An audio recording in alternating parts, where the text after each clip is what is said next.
cuando usted oiga una persona, ¿qué espíritu está ahí? ¿Es el espíritu humano con sus argumentos? ¿O es el Espíritu de Dios que está inspirando a ese hombre, a esa mujer, para decir eso? ¿O es el espíritu del enemigo que está utilizando a alguien? ¿Estamos claros? En esto tenemos que entrar como los enemigos de Cristo, los enemigos de Jesús, trataron y han tratado de argumentar cosas terribles. Y entonces nosotros, en esto de qué dicen los enemigos de Jesús, tenemos que derribar ¿qué? Argumentos. Oiga, derribar argumentos.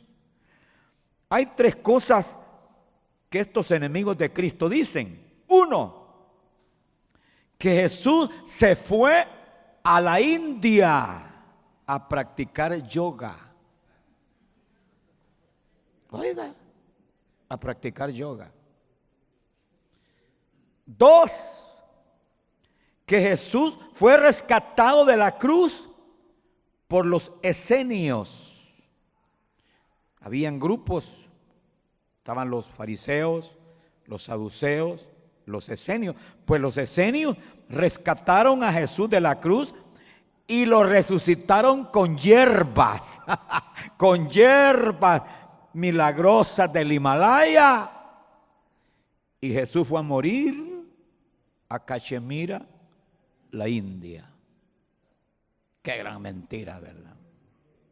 Le dije que son las mentiras del diablo, lo que dicen los enemigos de Jesús. Tres, que Jesús es un extraterrestre hasta que fue iniciado dentro de una pirámide egipcia. Que su sabiduría viene de la India y de otras culturas. Que en la huida de José y María a Egipto, mire esto, que en la huida de José y María a Egipto, Jesús ahí se inició en la magia egipcia. Pobre diablo, ¿no? Que ahí se inició en la magia egipcia, instruido por astrónomos. Que en Egipto Jesús habría aprendido, según ellos, había aprendido técnicas sanadoras. Oiga, técnicas sanadoras. Y regresaría a Palestina a los 30 años a comenzar su ministerio. Mire los argumentos de estos individuos. Llámense filósofos, llámense pensadores. Bueno, ahí están los ateos, están las agrupaciones religiosas que ni quisiera ni mencionarlas, los que practican el esoterismo. Yo puedo mencionar acá, pero no me gusta, quiero evitar problemas, ¿no? Porque estoy en el aire. Pero estas agrupaciones religiosas que no son cristianas, y algunos dicen movimiento cristiano, y nada de cristiano tiene. Entonces hay muchas personas, enemigos de Cristo, que se han esmerado. Todo el trabajo de sus argumentos es para que el hombre, el ser humano, no vea a Jesús como el Hijo de Dios. Que no lo vea como Dios, como el Hijo de Dios. Porque la victoria nuestra de ser redimidos es porque Él es el Hijo de Dios. Es porque Él es Dios. ¡Ja! Es nuestro Cristo, ¿no? Es terrible, ¿no? Los argumentos. Claro, uno tiene que pararse firme porque es peligroso que una persona recién convertida y comience a escuchar esto de que Jesús se fue a la India a preparar, a instruir, a hacer allá un segundo Buda, un iluminado. O estos que dicen que se fue a Egipto y que allá se preparó con los astrólogos o astrónomos egipcios. Óiganme, se necesita madurez, conocimiento y solidez en la fe para reírse de estos pobres ignorantes, ¿no? ¿Estamos? Ahora, léase un versículo que dice la Escritura en 2 de Corintios. ¿Qué dice Pablo? Dice Pablo en 2 de Corintios, versículos 4 y 5. 2 de Corintios capítulo 10. Vamos todos, 2 de Corintios capítulo 10 y el versículo 4 y versículo 5.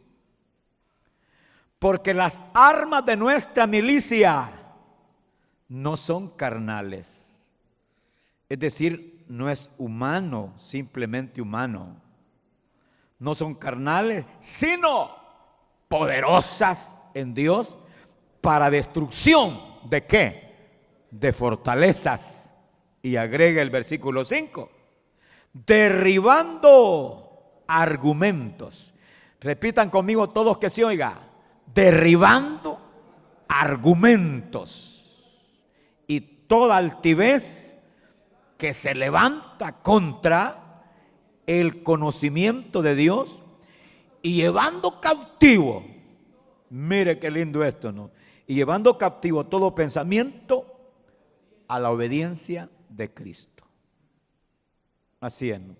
Por eso insisto en que la iglesia se prepare, estudie, se instruya, porque Satán es, óigame, es terrible.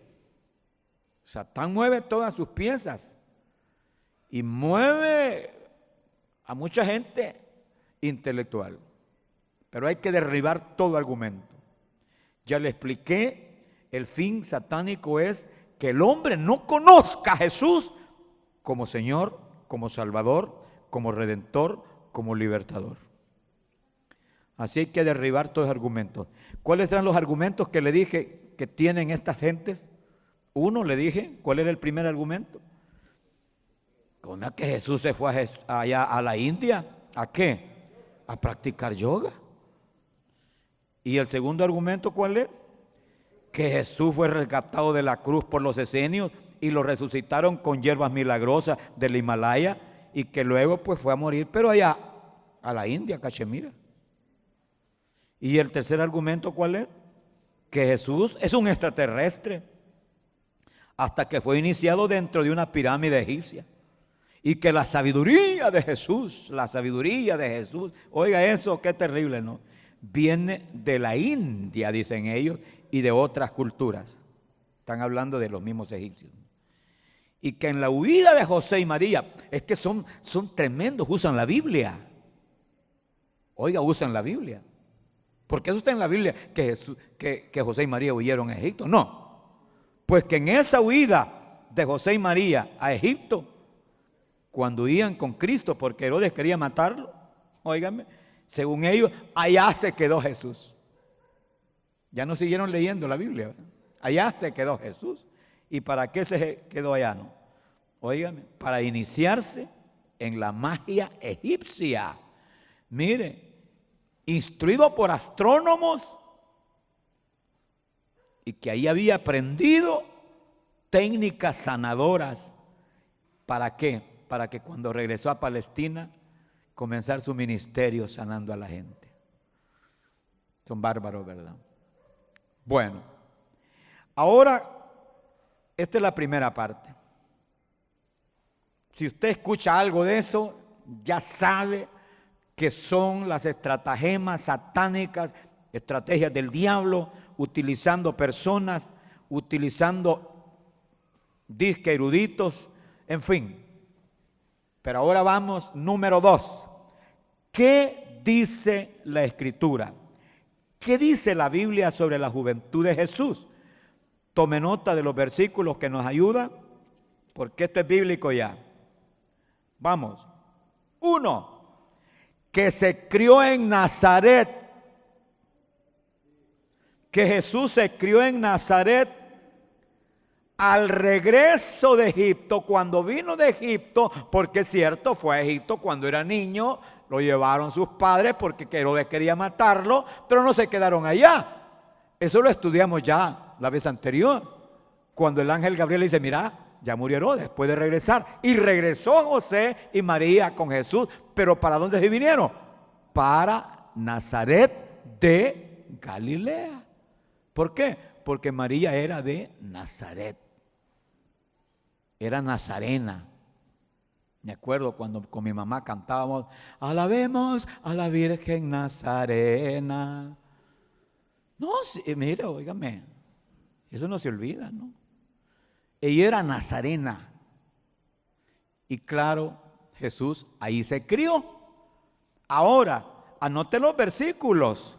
Lucas 2:51, ¿qué dice la escritura en Lucas 2:51? Léamelo por favor, que se oiga fuerte. Lucas 2:51. Necesito un lector ahí que vea la pantalla. Y si no, espéreme a mí que yo se lo leo. ¿Qué dice ahí? Y descendió, ¿con quién? Con sus papás. ¿Quiénes son ellos? Sus papás. Y volvió ¿a dónde? A Nazaret. Está hablando de que habían venido a la fiesta a Jerusalén, a la fiesta de la Pascua. Ya cuando había pasado todo, descendió Jesús con sus papás, ese versículo 51, y volvió a Nazaret y estuvo ¿qué? Sujeto, subraye, estuvo sujeto a ellos. Y su madre guardaba todas estas cosas. El primer argumento nuestro es que Jesús se crió en Nazaret. Ahí se crió y que estuvo sujeto a sus papás. Cuando tiene 12 años, regresó con sus papás a Nazaret y estuvo sujeto a ellos. ¿Estamos claros hasta ahí? ¿Dónde se crió Jesús? Ahora lee el capítulo 4, versículo 16, siempre de Lucas. Lucas, como era un médico, era un investigador. ¿Qué dice el 4, versículo 16? Que Jesús vino. ¿A dónde vino Jesús? A Nazaret, ya cuando él había comenzado su ministerio. Vino a Nazaret, donde se había criado. Entonces él no se crió en Egipto ni en la India. Se crió en Nazaret, sujeto a sus padres. 12 años, 13, 14, 15, 16, 17, 18, 20 años, su juventud, 21, 22, 23, 24, 25, 26, 27, 28, 29, hasta que tuvo 30 años que comenzó su ministerio. A los 30 años comenzó su ministerio, dice el mismo Lucas. Oiga, el mismo Lucas está diciendo allá atrás que él comenzó su ministerio, Jesús, a los 30 años. Es necesario que usted siempre se documente, hermano, que lea. Muchas veces nosotros cometemos errores porque no leemos. Ahí está todo nuestro problema, ¿no? Fíjense que la Escritura nos da toda la información que necesitamos. Pero vamos a ver otro versículo.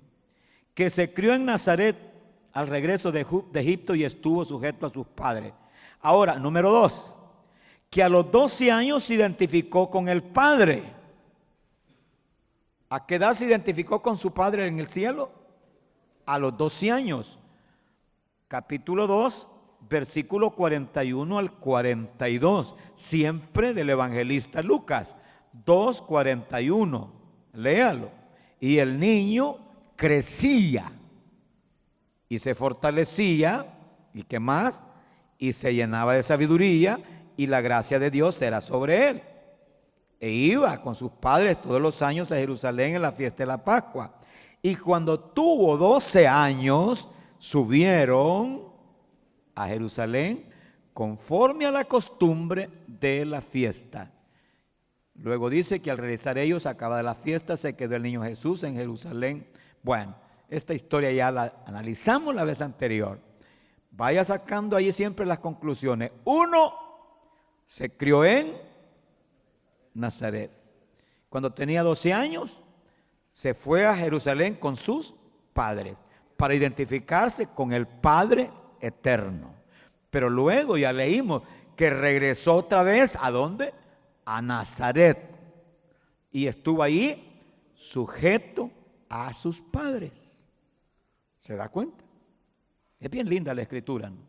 Ahora, la Biblia dice que él crecía en sabiduría y en estatura. Hoy lea siempre Lucas 2, el versículo 52. El versículo 52. Y agregue el 4:16, que es lo mismo, donde se había criado. 2:52, que dice, siempre Lucas. Vamos. Y Jesús crecía en sabiduría, subraye, y en estatura. Otra vez, y en estatura. Allá dijo que tenía 12 años. Y dijo que se fue con sus padres a Nazaret. Y dijo que estaba sujeto a ellos. Y que crecía. Aquí le agrega la palabra estatura. Es decir, que ya era un muchacho. Un joven. Solo imagínelo a él. Un joven de 15 años, de 20 años, 25, 30 años que comenzó su ministerio. Ajá, en estatura. Es interesante, ¿no? Allá el otro versículo que le dije que agregara era el 4:16, que dice que se había criado allá en Nazaret. Pero quiero que vaya a un punto 4. Jesús tenía un núcleo familiar.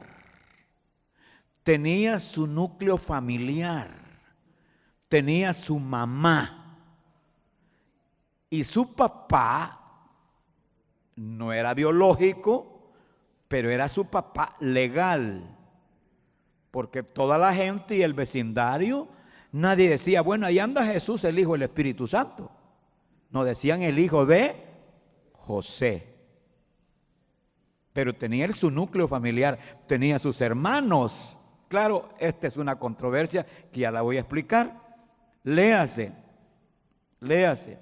Ahí hay una cantidad de versículos. Mateo 12, 46, 50, Mateo 13, 53, 58 y Marcos 3, 31 al 35. Si quiera uno de esos versículos, léamelo, por favor. Vamos, ¿puede leérmelo, que se oiga?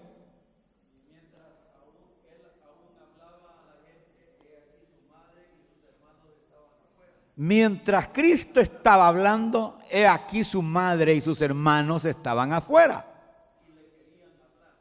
Y esto, Cristo, y su madre y sus hermanos querían hablar con él.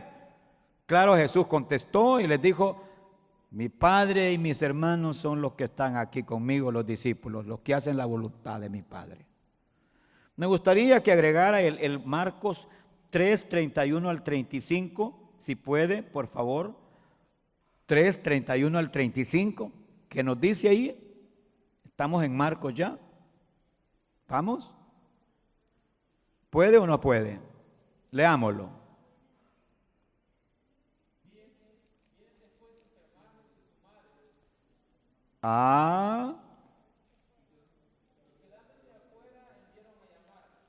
Óigame, sus hermanos y su madre, quedándose afuera, los mandaron a llamar a él. Le dije que era el 3:31. Ajá. ¿Qué pasó? Y la gente que estaba sentada alrededor de él dijo, tu madre y tus hermanos están afuera y te buscan. Él le respondió diciendo, ¿quién es mi madre y mis hermanos? Y mirando a los que estaban sentados alrededor de él, dijo, he aquí mi madre y mis hermanos, porque todo aquel que hace la voluntad de Dios ese es mi hermano y mi hermana y mi madre. Bueno, yo le pregunto, ¿pero tenía él su mamá? Sí. ¿Tenía hermanos? Sí. Tenía sus hermanos. Hay más versículos que habla que tenía sus hermanos. Vamos a verlo más adelante. Pero quiero hacer un paréntesis, póngame atención. Esta es una controversia de que si Jesús tenía hermanos y hermanas o era único. Es la de no terminar. Mi consejo, por favor, no ande peleándose usted con nadie, oye. Porque claro, el hermano, yo voy a llamarle hermano por respeto, ¿no? Yo no pierdo nada con llamarle a un católico hermano. Y me gusta cuando me dicen a mí hermano. Porque hay evangélicos raros, ¿verdad? ¿Y por qué le llama hermano? Ya, vos qué te importa, le digo yo. Así es, ¿no? Porque un hermano católico, él va a pie junto a decirle que Jesús no tuvo más hermanos. Y viene el hermano evangélico y le saca esta porción. Entonces aquí vienen los argumentos. El hermano evangélico ha sostenido y sostiene que son hermanos de Jesús, hijo de María. Y no los mueve nadie de ahí, ¿no? Vaya. Pero ahora vamos al argumento católico. Hay dos. El primer argumento católico es que solo eran hermanos, hermanastros, que eran hijos de José, y que José era viudo, y que eran los hijos que le habían quedado de su primer matrimonio. Pero que cuando él se casó con María, porque José ya era un señor, no sabemos de cuántos años, si 40 o 50 años o 60 años, y María era una virgen. Pero que con María no habían más hijos. El único hijo era Jesús. Y es más, no era ni de José, sino del Espíritu Santo. Pero el hermano católico dice, es que esos no eran hijos de María, sino de José. Eran hermanos, pero no eran hijos de María. Hay que respetar, hombre. Y yo qué gano estarme peleando. Pero ahora viene el tercer argumento. Y es bonito, interesante estudiar todo eso. Y dicen ellos, este es el otro sector, ¿no? No dicen ellos. Eran primos hermanos y que eran hijos de hermanas de María. Hasta mencionan allí la hermana de María, ¿no? Eran primos hermanos. Y que ya en las traducciones, pues, no se dice primo hermano, sino que hermanos. Mire, yo les he dicho a mil gentes, a Santa María que está en los cielos, o no está en los cielos. No, ¿está o no está en los cielos? Y no me califique de mariano a mí, no. Pero yo estudio la Biblia. Ella está en los cielos y está con los santos y está en el tercer cielo y está en el paraíso y está con Pedro, con Pablo y con los santos, ¿no? ¿Estamos? Bueno, a ella no le quita ni le pone si tuvo hijos más que Jesús o no tuvo. Porque eso es lo que hace fortalecer el dogma de que ella era virgen, y sí era virgen, antes del parto, y que fue virgen después del parto. Ese es el dogma católico. ¿Y qué le quitan a ella? Yo no sé por qué hay evangélico que se mete, hermano, a pelear. Para mí eso no tiene sentido. Ella siempre es y será Santa María. Y hay que respetarla, es una santa mujer, ¿no? ¿Estamos? Pero en este caso lo que me interesa es el núcleo familiar de Jesús. Tenía su familia. ¿Estamos? Y le dedicó tanto tiempo él al ministerio que dije, no hombre, no me estén hablando de mi familia, no. Si mi familia es la que está conmigo en estos momentos. ¿Estamos? Bien. Pero quiero que vea cómo era conocido Jesús. Número 5. Jesús era conocido por la gente, por los vecinos, como el carpintero. Capítulo 6 de Marcos. Marcos capítulo 6, versículo 1 al 3. ¿Quién lo lee, por favor? Leámoslo. Marcos 6, 3, ¿qué dice? ¿Ah? Bueno, salió de Jesús de allí y vino a su tierra. ¿Cuál era su tierra? Nazaret. Y vino a su tierra y le seguían sus discípulos. Y llegado el día de reposo comenzó a enseñar en las sinagogas, y muchos oyéndole se admiraban y decían: ¿de dónde tiene estas cosas? Estoy hablando de que él estaba en la sinagoga de Nazaret. Y todos sorprendidos: ¿de dónde tiene estas cosas? ¿Y qué sabiduría es que les da, y estos milagros que por sus manos son hechos? No es el versículo 3, no es el carpintero. ¿No es el carpintero, hijo de María, hermano de Jacobo, de José, de Judas y de Simón? ¿No están aquí también sus hermanas? ¿No están aquí también con nosotros sus hermanas? Y se escandalizaban de él. ¿Cuál era el oficio de Jesús? Ahora vaya añadiendo cabos. Se fue con sus padres a Nazaret cuando tenía 12 años. Estaba sujeto a ellos. Y su papá José, ¿qué era? ¿Cuál era el oficio de José? Carpintero. Quiere decir que su papá le enseñó el oficio. Óigame, papás y mamás, yo no sé cómo algunos de ustedes dejan a sus hijos que anden aplanando calles. Y ahí andan, mire, ve, como que solo el ángel del farolito aplanando calles. ¿Por qué no pone a ese jodido a hacer algo en la casa? ¿Ah? No le dice nada. No, póngalo. ¿Sabe qué hacía mi abuelo conmigo? Ya el viejito ni se podía. Ya me decía: quítame esa piedra de allí, un puño de piedra, así el volcán de piedra, ¿no? Y pasámela ya. Yo venía y comenzaba a pasar otra y otra, y terminaban mis manos todas. Al día siguiente, porque se ponía mal si no hacía nada. Mira, fíjate que no era yo donde iba a pasar la piedra. Pásamelo allá. ¿Sabe cuál era el fin de él? Tenerme ¿qué? Ocupado. Eso haga. Me gusta, hay una hermana por aquí que yo creo que es vecina. Pone a trabajar a su hijo, ¿no? Lave los trastos, bárrale, haga aquí, haga allá. Pues de eso se trata. Enséñele algo a su hijo. Yo no entiendo las leyes que mire, que allá, que la ley de los niños y todo, sí está bien. Pero qué lindo es ver un niño que ya se está fajando ya a los 8 años, ya él hasta vende cosas baratijas para ganarse la vida. Jesús no fue holgazán.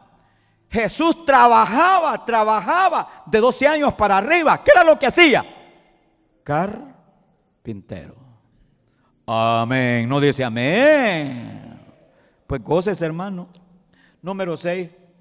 Los judíos conocían perfectamente a los papás de Jesús y decían los judíos, Juan capítulo 6, versículo 41 al 42. Evangelista Juan, capítulo 6, versículo 41 al 42. Vamos rápido que el tiempo avanza.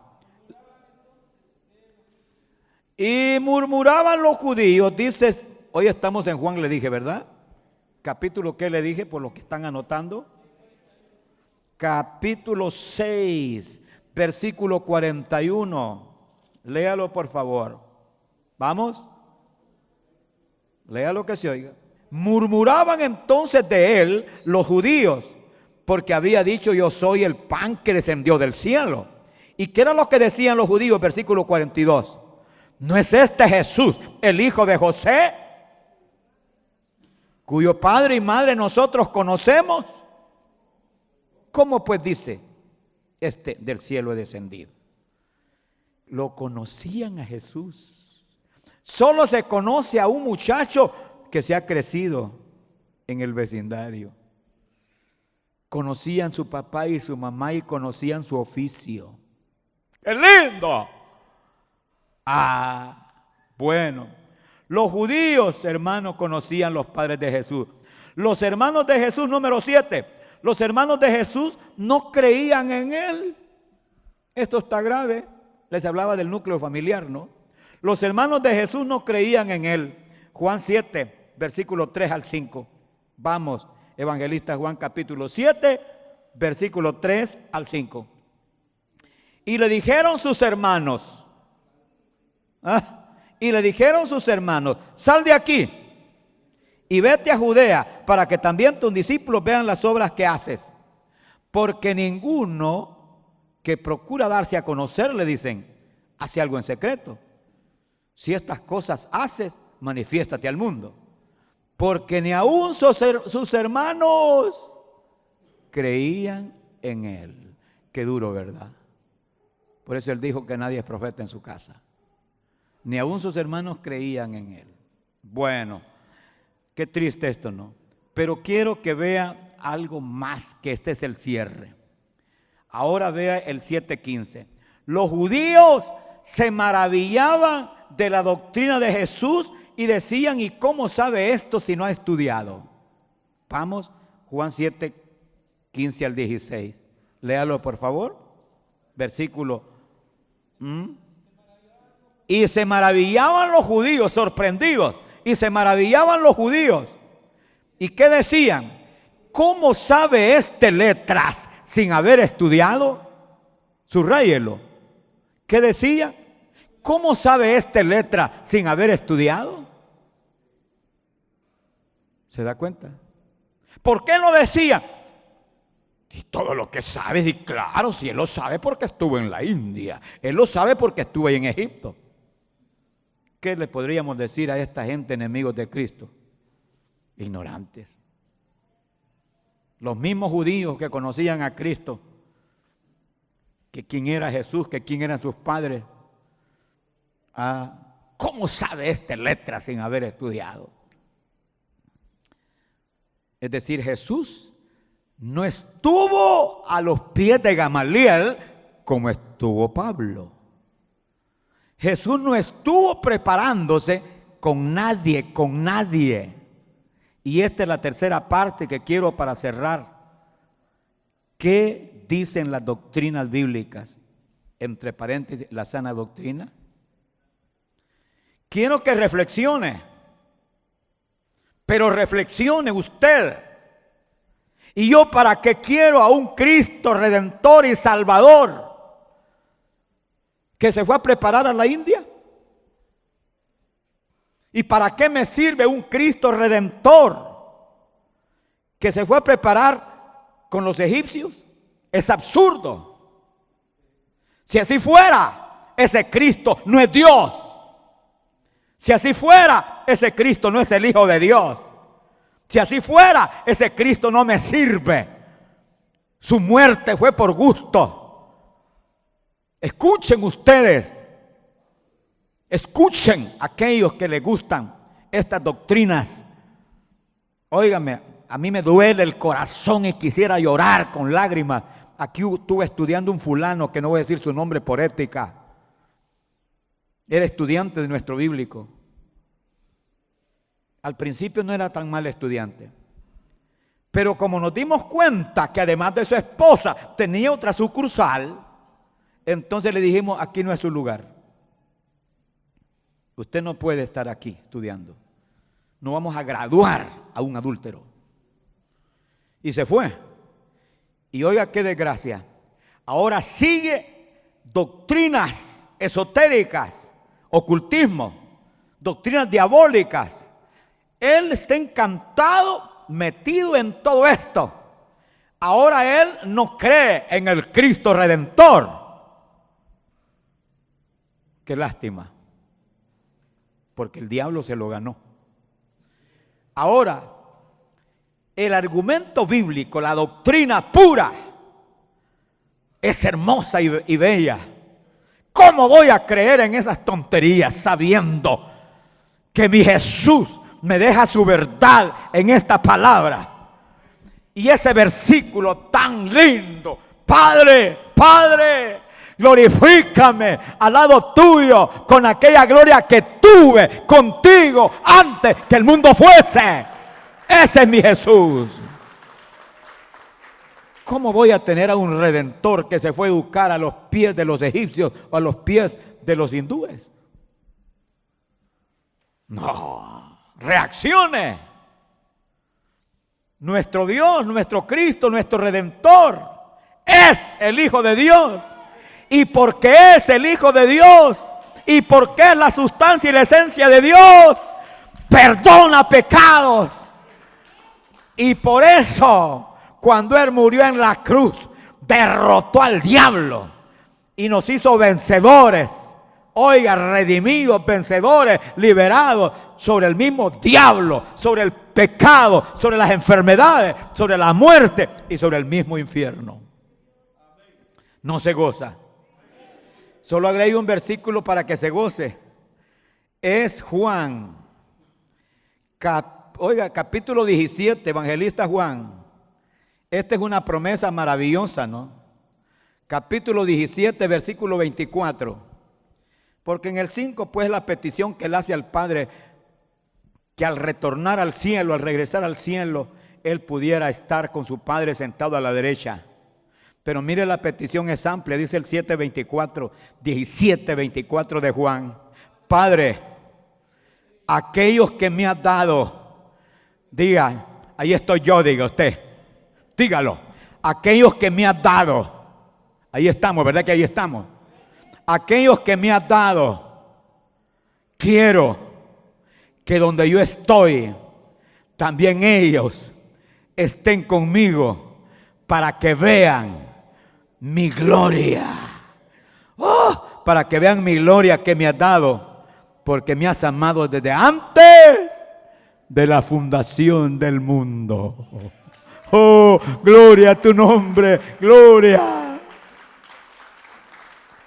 ¿Cómo voy a creer en un argumento torpe? Óiganme, si es que ganas de reír me da. Pobre, digo yo, instrumentos del diablo.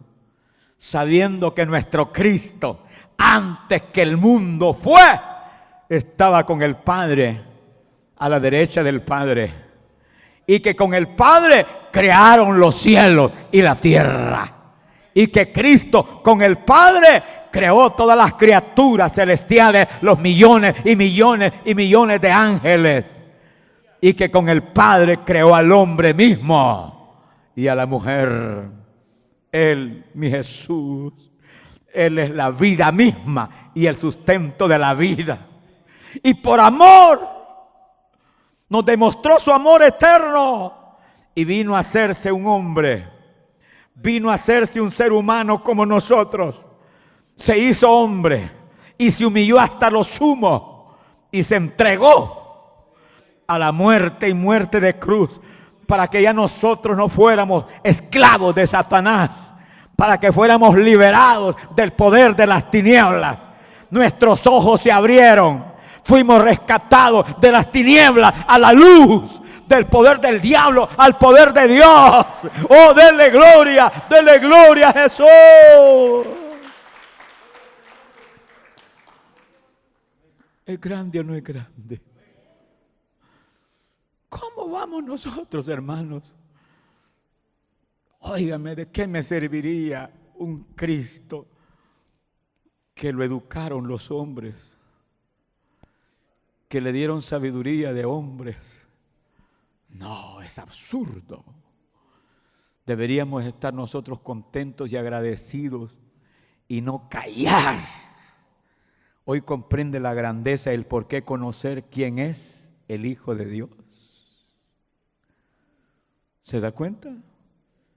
¿Se da cuenta que los argumentos humanos, que es una manipulación satánica, muchas veces uno se queda sorprendido cuánto han luchado por desfigurar la divinidad de Jesús? Lo han calumniado tremendamente. ¿Qué no han dicho de Él? Óigame, cómo lo han señalado. Pero una cosa descansa mi alma, cuando el Padre le dice, óigame, que pondrá sus enemigos bajo sus pies. Un día, por eso esperamos la justicia de los cielos.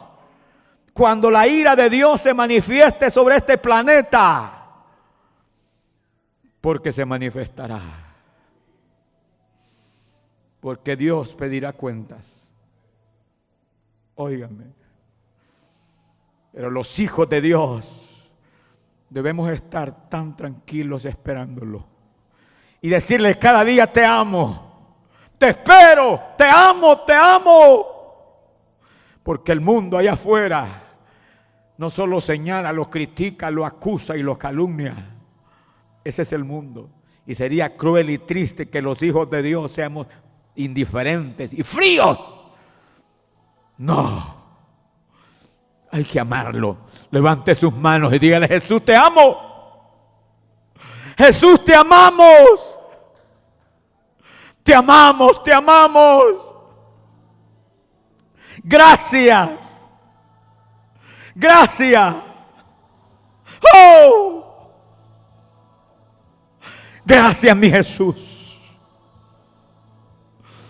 Porque viniste a esta tierra. Esta es una lucha, una batalla, una guerra contra el enemigo, el adversario, que utiliza personas que están atadas, ciegos en la oscuridad, en las tinieblas. Te ruego, mi Jesús, que los liberes, se rompan las ataduras del enemigo. Ábrele los ojos, mi Cristo, y perdónales todas sus injusticias. Mi Padre, sálvalos, mi Jesús, sálvalos, mi Jesús. Ábrele los ojos del entendimiento, que te conozcan, como dice el Espíritu Santo. Padre, que te conozcan, y a Jesucristo a quien has enviado.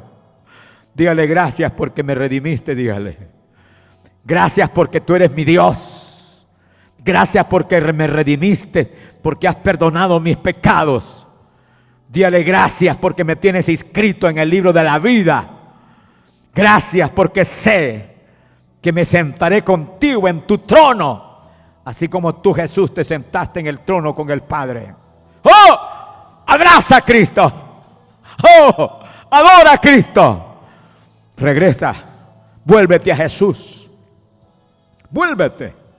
No permitas que el enemigo te manipule.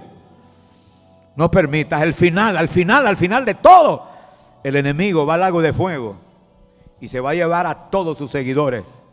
Pero tú eres la imagen de Dios. Reflexiona, arrepiéntete y vuelve a Jesús. Oro, Padre mío, por esas vidas de los que se alejaron, se apartaron y andan perdidos, Señor. Que regresen. Intercedo por mis hermanos, los que están presentes y los que oyen y los que verán después. Ruego, suplico por ellos y también por los que están enfermos. Y te doy gracias, Señor, por lo que has levantado, como levantaste a tu siervo, mi hermano pastor Rafael Ortiz, que lo está restaurando y levantando. Bendito es tu nombre, mi Padre. Sigo insistiendo y suplicando por la salud de mi hermana Liduvina, viuda de López, y otros hermanos y hermanas, Señor, que están esperando de ti. Gracias, en el nombre de Jesucristo, el Hijo de Dios. Voy a seguir predicando hasta que Cristo venga. No hay nada en este mundo que valga la pena mirar.